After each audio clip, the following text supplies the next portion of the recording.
Big boss ఇవాల్టి episode లో భాగంగా హౌస్ మేట్స్ అందరికీ ఒక టాస్క్ ఇచ్చారు. ఆ టాస్క్ పేరే ది గిఫ్ట్స్ టాస్క్. ఈ టాస్క్ లో భాగంగా కంటెస్టెంట్ల ఫ్యామిలీ మెంబర్స్ వారి కోసం కొన్ని గిఫ్ట్స్ అయితే హౌస్ లోకి పంపుతారు. ఇక గిఫ్ట్స్ సాధించడం కోసం జరిగే ఆటే ఇవాల్టి టాస్క్.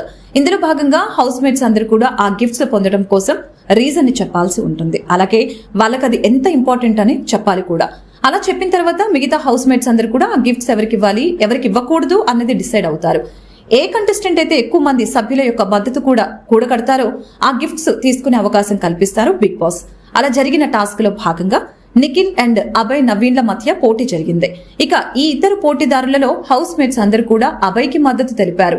ఇక అభయ్ కి మద్దతు తెలపడానికి గల కారణం ఏంటి అంటే అభయ్ వాళ్ళ ఫాదర్ చనిపోయారు. సో అభయ్ కోసం వచ్చిన ఆ గిఫ్ట్ తనకి చాలా ఇంపార్టెంట్ గా కన్సిడర్ చేసి హౌస్ మేట్స్ అభయ్ ని విన్నర్ గా కన్ఫర్మ్ చేస్తారు. అలా నిఖిల్ అండ్ అభయ్ మధ్య జరిగిన ఈ పోటీలో ఫాదర్ సెంటిమెంట్ తో అభయ్ గిఫ్ట్ పట్టుకెళ్లిపోతాడు. హౌస్ మేట్స్ అందరూ అభయ్ ని సపోర్ట్ చేయడంపై మీ అభిప్రాయం ఏంటో కామెంట్ రూపంలో తెలపండి.